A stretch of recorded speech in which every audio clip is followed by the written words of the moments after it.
Welcome to the Rake. We are back with some more updates for you.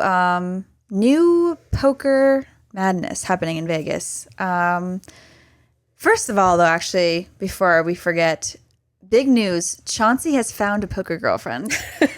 For those of you who don't know my cat, Chauncey, he's fabulous, and we need to update you. He's got a very complex social life, and he has this new girlfriend.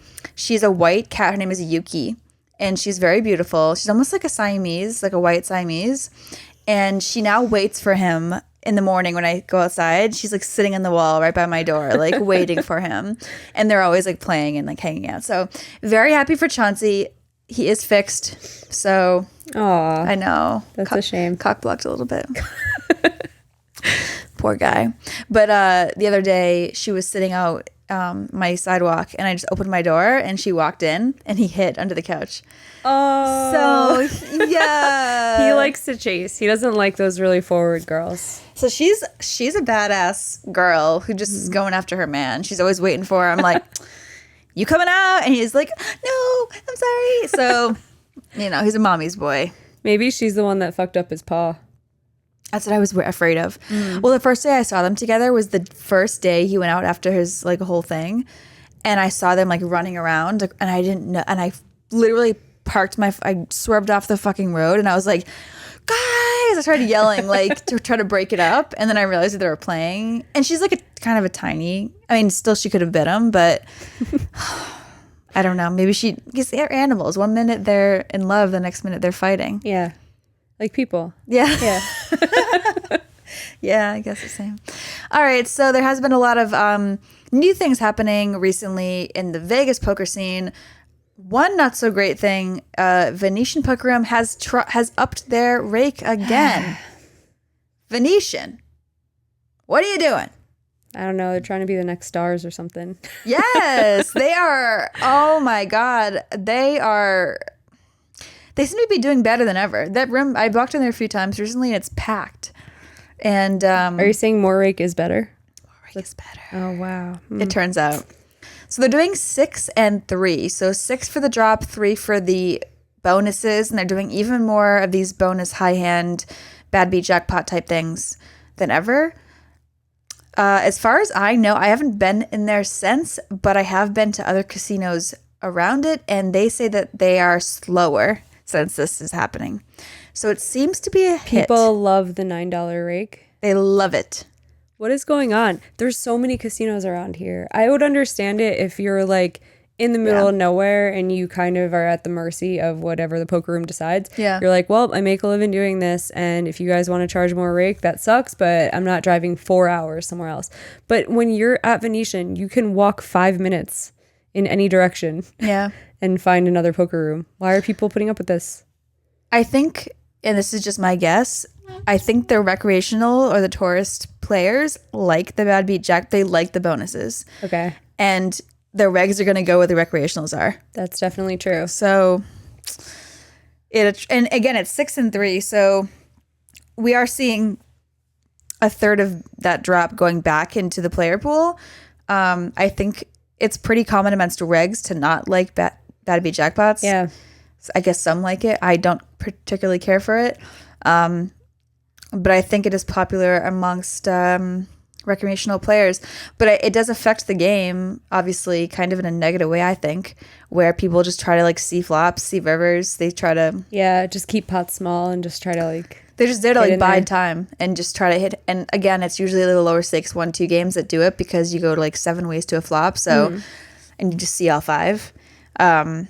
Whereas I think the 2-5, I don't know if they get 5-10 really anymore, but it's a lot harder. But unfortunate, if you guys remember, they had that, what was it called? Like a cap for the tournaments that fizzled out? The guaranteed... What did they call it? It had a stupid name. Yeah. So it wasn't an actual guarantee. It was maximum. Like a guaranteed prize pool. So it wasn't like maximum. 100K guaranteed. Yeah, it was like the prize pool is going to be this amount, whether we get 10,000 people or 2 people. So like what ended up happening is a lot of people just didn't go, and they actually did have an overlay. And I was very proud of my poker playing friends. Yeah. Because I think what happens in a lot of those situations, everyone's like, yeah, I'm not going to go. And then they see that there's an overlay and they're like, well, I'll just go this one time. Yeah. But yeah, it was like $50K overlay or something like significant. Yeah. So that's gone. We'll see about this. This is a little bit less, I don't want to say scummy, but I think it's less scummy in the sense that like a third of it is getting raked back into the community. So whereas before it was literally like stealing, they would just literally take anything over X amount for the house. Yeah. Whereas this really it's going back into promotions. It's always bad for winning players when money is taken out of the pot, because you're just going to win more pots. So someone who's like tight or losing is just like, okay, whatever, I wasn't going to win that pot anyway. Yeah. So the extra dollar is going to like random high hands and stuff, or like random promotions that they could actually win. So like if you're a bad player or like a bad recreational player, the more promotions and randomness that's added in, I guess, is good. But it's just like, it's a bummer. I think just the more gambly things that are added to a poker game, like the harder it is for people to actually make a good hourly. The one thing I did think about that could be good, I mean, there's a thing in California, the caps on the buy-ins are really low compared to Vegas. A lot of times in like a 2-5 game, it'll be something crazy, like a $300 cap. Yikes. And they do that so people don't go broke as quick. And it does have an effect on the community and the ecosystem, where if people go broke, losing players go broke slower, it's just better for everybody. Keeps the room full. Maybe if they're giving this rake back into the people who are maybe losing or maybe breaking even or maybe just not winning that much, maybe it like I like that regenerate and rejuvenate became rejuvenate. Rejuvenate? Maybe it will rejuvenate. Or regenerate. I mean, either one. It could do both. I don't know. Maybe I'm just trying to think of a positive. I think their marketing team is like just trying stuff, but it's a bummer because the first one, it's hard to say that this is like they're doing it in good faith and just trying more promotions when that first one was so obviously scummy. The tournament one was like so obviously like, let's see what poker players will put up with. Like imagine if they got a huge turnout for that and they kept like 200K in Rake. They'd be like, sweet, we can get away with it. And then what if that became the norm, that they're like, well, if Venetian did it, like maybe we'll try it somewhere else. Yeah. Because I'm only thinking about this now because my mom is visiting, which is always really fun. But she likes blackjack. She doesn't like playing poker anymore. I don't know why. She won all this money playing poker. She just like bad beat everyone in this first tournament I put her in. And then she was just like, cool, that was fun. I'm done with poker. So she's literally has a higher ROI than like all of you. Nice. But she likes playing blackjack. So we played a little bit of blackjack and we were sitting at Cosmo at this one table and she gets a blackjack and they pay her 6-5. And I'm like, oh, did you make a mistake? And they're like, no, it's 6-5 at this table instead of 3-2. And I was like, wait, what? This game where you already have an edge, you're now paying less. And apparently like the lower stakes tables, they only offer 6-5. Yeah. And I think there was a danger of that happening. Like if Venetian ran that tournament and then everyone put up with it and they made like triple the rake they were supposed to, other casinos would do it too. Yeah. And I think that's what happened with like blackjack. They're like, oh, cool. We just made the payouts worse and people are still willing to play. Yeah. And then it's like in a bunch of other casinos now too. Just like 000 roulette and all the bullshit they try to get away with. Totally. And especially in poker, I think that because it's not as easy as it once was, and it's not like you can just roll up and just find juicy games at any time anymore, people are willing to put up with this bullshit if the fish are there or the recreationals are there, and online as well. If where the action is where the regs are going to go. We see it too in private games where they're taking insane rake. Obviously they're just like reaching into the fucking pot, taking $200 out every hand or whatever in these high stakes private games. And people are willing to put up with it because the action's there. And obviously they feel that they can still beat it. But like, it's gotten to this point where poker has become, I don't want to say so tough because it's obviously still a ton of action, but it's gotten tougher. So I feel like casinos are capitalizing on that. They know that times are tough for the regs, maybe. And so they're just like, they just can tell them this is how it is. Sorry. Yeah, they have the control almost. Yeah. Or whoever the house is running the game, or online poker sites running the game. Yeah, but we have choices. That's why, I just think people being cognizant of the fact that some rooms treat poker players way better than other rooms, and then just making the effort. Like, we are creatures of habit, and there's certain casinos I like to play at. Let's be honest, I like to sit at home and play online. I don't really like going anywhere. But I did make the effort. I went to Sahara Poker Room. They threw this Super Bowl party for us and opened the room and just showed it to us. And nice. They were awesome. Yeah. They gave everyone free food and drinks, and they just introduced themselves, the guys that are going to be running the rooms. And I think one of the biggest perks of that room, though it's not big, is that one wall is completely a TV screen. Yes. So if there's ever a sporting event, if there's ever a Golden Knights game that you want to watch and you're like, oh, I'm going to watch it and then go play poker, I'm you can get a front row seat to this massive screen and watch it while you play. And I think that's a pretty cool perk that most rooms just don't have. It's a really nice room, you guys. If you haven't checked it out, the Sahara is in the old SLS property, and they have a smallish poker room, but they also have, I don't know if you noticed, in that one back table, it's twice the size of a regular poker table. Oh, I didn't go all the way back there. And I was just chilling in the front. But my thing was the chairs are comfortable. The chairs are great. That's my one complaint every time at WSOP. Yeah. I love WSOP, and I will be very sad if we don't have it this year because of viruses and stuff. But the one thing is, if you do play a lot of tournaments, by the end of the summer, I just keep being trying to sit up straight and can't because the chairs are just not good. They haven't been replaced in so long. Mm-hmm. At Sahara, I sat in there. They're showing us the tables, and they sit us down, and we're supposed to just take a break at halftime and then go back to the room we're watching the Super Bowl. And I'm I kind of just want to cuddle up in this chair. Yeah, it's super comfortable, and they're trying really hard. They'll spread whatever you want to play, and they are not going to be the ones that are oh guys, Rake's just $20 now. Mm-hmm. They know they have to be competitive if they want their poker room to survive. And I just feel Venetian got too comfortable and they just don't care. Yeah. And I think we're seeing it more, but it's hopeful that we see new poker rooms popping up. We have 2 new poker rooms coming soon at Resorts World, and then one other I don't remember. But between those and the Sahara, 3 new rooms coming in 2020 is kind of that's really awesome because I just keep hearing I was in Atlantic City for a long time. That's more my neck of the woods where I grew up. And it was just getting to be kind of a bummer that they would be closing rooms, not just casinos. Some casinos were thriving and the poker room would close. Yeah. And I'm this really sucks. And Borgata was always going strong. But really, if Borgata had just decided to increase the rake or something, you're kind of screwed. Yeah. That was the only real game in town. And luckily they're a good casino and I never had an issue.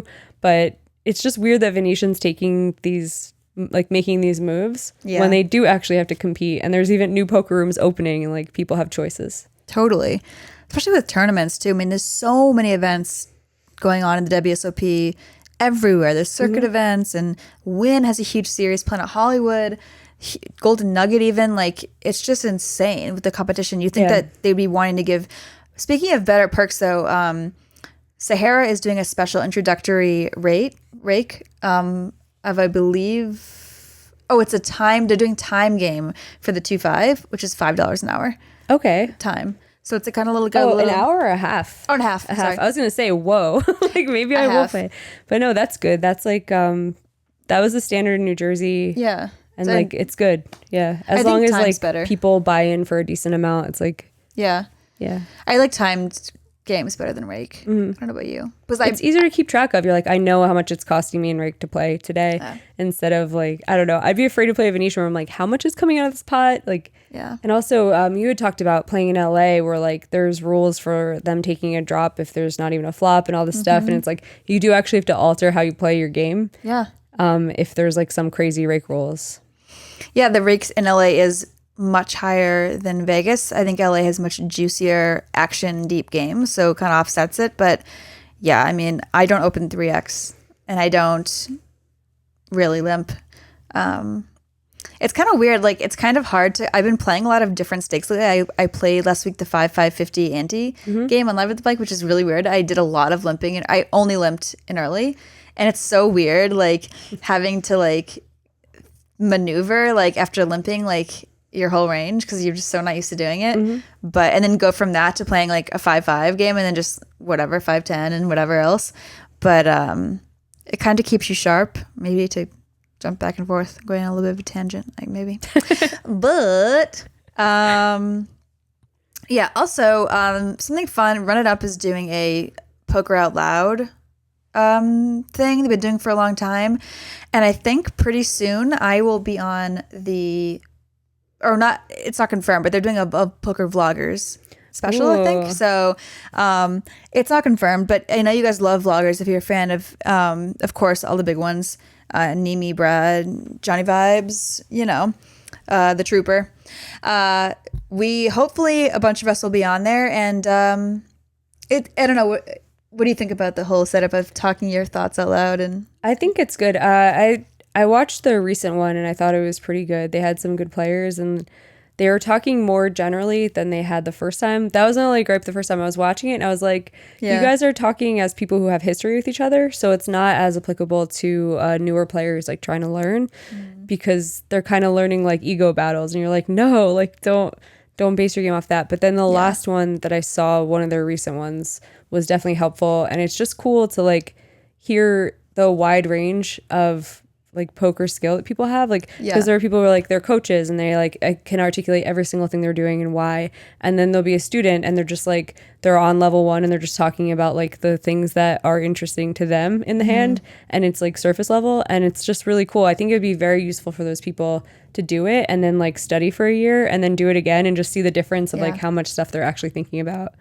Yeah, that's why I was kind of interested in the idea of it, just because one, I'm like, I love to battle, and I'm just like, yeah, I'm gonna like, I just like kind of like it. But two things. One, I don't know how good it is to be completely like revealing how you think about poker. I don't know, like, I guess people do this in trying sites. It's just one spot in one hand. Like, I don't think it hurts too much. Like, if you're doing it one time and you play for 2 hours and you're going to talk about what, like 6 or 7 hands probably. I don't think it's that bad unless you're literally just like, I don't think about anything. I just look at your pulse and I'm like, fuck you, 4-bet. Like, if it's that, then probably keep that to yourself. Yeah. Which I think a little bit of that is funny. But yeah, I think it's a really cool concept. I am excited if we end up making this vlogger thing go. I think it'll be really cool. What else was I going to say? And yeah, I mean, it's kind of like a good thing. I don't know. Like, it's one thing to think that everyone thinks that they have all these like everyone thinks they're Jason Kuhn with all these like things going through their head, and I don't think that. I'm just like, no. I'm sure, like when I saw his list of all the stuff he's thinking about, I'm like, I think of like 10% of that stuff. It's probably why I'm just like, why are they tanking for so long? Yeah, come on, guys. Like I'm already done thinking about this hand like in the first 10 seconds. I'm like, I do like the old Doug Polk thing, like level 1, level 2, level 3 call, like or C1, C2. And what was I gonna say? But I think it's different when you actually like are in game, because like a lot of times you like talk about hands afterward with your friends, or even in game you're texting them, but to have to like in the moment articulate exactly what it is and then watch it back after and be like so cringy. It'll be more cringy than watching my first try-in series that I hosted. I guarantee you. Like, there'll be some stuff you regret, but that's how I feel with commentary too, is that like you're doing it in the moment. You're not like watching a video and thinking about it and writing it down and considering it and asking a friend. You're just like, this is what I think I'd be thinking about this moment. And sometimes you're just going to be wrong. Yeah. Like sometimes like in the summer especially, I was like, all right, I think if I was Jairo Sammartino here, I would be thinking about this. And like, he might be on like level 80 and I'm just thinking of like the most basic thing and talking about it. Yeah. You know, and also sometimes like when you're playing a hand, you'll play a certain way and then have a regret. And I'm like, with commentary, I feel like that too. I'll just like think of something, say it, and then be like, on second thought, I completely think the opposite. But it's just, that's going to happen to you too if you're doing poker out loud. And it's just like, you might make a play and then like, as soon as the chips are in, you're just like, oh shit. People don't realize that about commentary too. It's literally like doing a little, maybe not as in depth, but doing like a poker out loud for like 6 hours, 8 hours. Sometimes for like 7 days straight. For 7 days. Yeah. And you're just in the spot, in the moment, whatever emotions are going through your head. And you have to just kind of call the action. Sometimes it is basic, like you're just calling the literal action. But of course you want to insert like some insight pretty regularly. And it's like, of course, like once in a while, like that's not going to be spot on or like the most in-depth thing, and people kind of just like don't realize how hard that is to like have to be scrutinized for every comment you make. Yeah, it's very hard. I think I like somewhat got over that after the summer just because I was just like, dude, there's times I like play a hand with my own money, and after I make a play, before I've even found out my bluff's getting called or I'm getting jammed on, like I already am just like, if I had 10 more seconds, I wouldn't do this. Like that's part of the game too, is like when you're trying to play reasonably quick, that like you're just going to do some things wrong because our brains don't always work perfectly. Like, I don't know. Totally. But yeah, that'll be fun. I won't scrutinize you too much. Thank you. I know, I mean, I don't want to assume that anybody will watch it if I do, but it's just kind of a fun project. Try to support Run It Up. They have some good events and fun streams. Oh, also, I might start streaming myself. I don't want to bomb you guys with a big announcement, but I'm considering messing around with some streaming. I'm not even going to like announce it or anything. I'm just going to kind of just jump on there and just kind of play some like 1 cent, 2 cent or something and do it and see how it feels. I think it's going to be really weird. Of course, my boyfriend is like a total pro and just like, knows how to do it. I feel like your stream will be very popular if all you do is play 1 cent, 2 cent and talk shit about Spraggy the whole time. You'll get like all his followers. If you did competing streams too, you just get all his followers. Yeah. What's funny because I've sat in on his stream a handful of times, and like obviously I can't like make comments about his or like help him because obviously it's one player to hand and whatever. So, but there's times I have to like actively be like. But then after the hand, I'll be like, why did you call there? And like, honestly, I've done something like, that was bad. Oh, that's great. You're doing like the Mike Madisow's girlfriend role. Yeah. Have you ever heard any of his pods? She'll be in the other room and just be like, Mike, and like scream something. And he'll be like, not now. And like, literally, it's the best part. Like his pods are watchable because of that. That's my dream. I want to be Mike Madisow in like 10, 15, I don't know how old he is. I don't want to Spraggy could be Mike Madisow's girlfriend in 15 years. Literally. And like, just, I actually foresee us being that kind of old couple if we're still together. Yep. But, anyways, we're going to take a short break and be back. If you've been following the Galfond Challenge and are looking to have a more personal interest in how Phil does, then this week is a great time to play on Run It Once Poker. From now until March 15th, whenever Phil has a winning session in the Galfond Challenge, all players on Run It Once Poker will have their Splash the Pot winnings doubled for that day. If you sign up now through once.run/play, you'll receive a 100% first deposit bonus of up to €600. And a big thank you to our other sponsor, Run It Once Training, the best place to learn from players much better than us. If you sign up through once.run/learn, you'll get free access to 3 of their elite videos, so go check it out. So we want to talk about something, kind of a fun hand that caused some stir. Yeah. Social. A fun hand. It was at HPT, and it was a hand between a professional and a self-described rec player, where it turned out that the semi-pro or rec player, I'm not sure, flopped top 2 on ace-10-4, and the board around at another 4 and X, maybe a deuce. Yeah. Brett Appner moves all in on the river, and she was in the tank for a full minute with top 2 on the flop. So flush draw doesn't come in, not a whole lot to worry about except for basically just losing to trip 4s. And she thought about it for a long time, then finally called, and then was called out on Twitter for nitrolling. But I'm not sure. I don't know. I kind of always just assume when someone is not, there's no history of like, I don't know, them being enemies or just like a history of this person winning millions of dollars in poker. Mm-hmm. I tend to just think people get afraid. Like when big bets are going in and there's a card they shouldn't be afraid of, but a card that could beat their hand, that it starts to get scary for people when they're not at big final tables a lot. Yeah. It's hard to say. I think, nit roll is always like very aggravating to people, especially people who play a lot of poker. But I think you have to remember, like, not everyone's thought process is the same. And while I think maybe I would be obviously like thinking about, okay, well, like what better hands could I have here? What could he, you know what I mean? Like what's hand's range look like? where am I at my range, all these kind of things. A lot of people are thinking, hey, I don't know exactly what it was in point in the tournament, but I'm deep in the tournament. It was a final table. So I think that like the money big jump here, clouds people's mind a little bit. I don't have a great hand. It was a pretty big shove on the river too, a pot size bet or something. And I think that like sometimes like we project maybe how we would think about it onto somebody else, and they're just thinking about completely different things. And look, everyone has their own rationale. So it is frustrating. And you just sometimes get through. Like that's something where, and it wasn't the guy who lost the hand was like the classiest person ever. Oh, literally didn't even blink. Was just like, whatever. That's really cool. And he was expecting. He had ace king. He was totally expecting to win the pot, especially when the person's in the tank for longer than 10 seconds. You're like, oh, you're hoping for a call after a while. Yeah.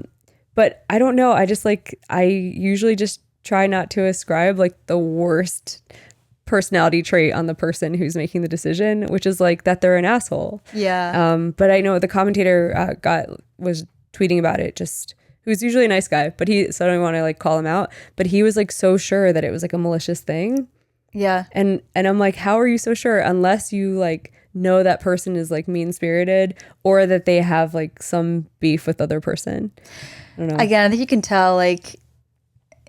tell when someone just likes to like stick it to you or like make you sweat or whatever. Yeah. And you can tell that kind of grumpy individual, and then other people, like I said, they're just thinking about things like it's a different situation for them. Maybe that's their whole bankroll. Maybe that's, you know what I mean? Like, I'm not saying that means she should fold in any circumstance, but everyone has different circumstances. It's really hard to be the person on the other side of that and be like, nice hand. Oh God, it hurts for sure. But then sometimes like in spots that you should be nit rolled, right? Like usually you're never getting through. You see the person and like once they turn over your hand, you're like, oh, you were never folding that. This is such bullshit. Yeah. But I had talked to you about a hand off the pod where a guy just folded middle set to me. Yeah. In a spot where like if he had turned it over after a lot of deliberation, I would have been like, really? Like this is a snap, get it in and be excited for it. And instead he just folds it face up. So I'm like, that's one spot where if that guy puts the money in, I'm sure he's nit rolled me. Yeah. But he folded. He was actually thinking about it and made the most horrible decision ever. Yeah. So there's a chance that like she's in the tank and that 1 out of 100 times she just goes, I don't know, I really think that you had like a suited ace top 4 set. Or something or like whatever. And then you ended up making trips or that you had top set and you boated up and that's why you're able to like put me all out on the river. You just really don't know. And like, I don't know. I think in poker though, we just assume the worst of people sometimes. Yeah. And again, like it's always tougher to take when you're the one dealing with the fucking brunt of it. When you're just an onlooker at the table, it's like a lot easier to be like, ha, whatever. But like, what, because you're in the tank and then you're just like, the longer they tank, the longer you're sure that you have the best hand. And you're just like, oh my God. Because there's always that sign of relief when you shove and you don't get your dick snapped off, unless you have the stone cold nuts, obviously. But when you don't get your dick snapped off and you don't have the stone nuts and you just got that, okay. And you just breathe a little easier. Maybe she's just a sick soul reader. And like when she saw him relax, she was like, he has it. Maybe. Because in his mind, he's like, I have it. Exactly. Yeah. I had a hand we were talking about off stream where I got nit rolled and I had a set of 7s on queen 7-3 4 ace. It was a flush draw that missed. And I jammed the river. It was an overbet, like 1.3x pot. And the guy went in the tank for no lie minutes and turned over his hand set of aces. So the second nut's only thing I beat him was a wheel, I think 5 deuce. And I had raised the turn, been barreling the whole way, and then jammed, and he turned over his hand top set and gave me a speech about how he's just sure I have a wheel and showing me the hands. And I'm just sitting there in pure hell with third set, just being like, you're like never just waiting for him to take your money. You're just like, okay, let's go. I just want to go reload, but I can't get my chips out of the bag in the 1 out of 10,000 times that you might actually fold your hand. Yeah. And it was also not, it was a regular, I don't know how professional or whatever he was, but he played pretty frequently and was definitely not like just a total fun player, plays once a year. And so, I mean, not that that matters, but like, and of course I was just so tilted by the time he fucking called, and I was just like, dude, and I just lost it on him. Did you really? Oh yeah. I was like, dude, what are you doing? Like, what are you doing, dude? like you're never folding 5 deuce. That's crazy.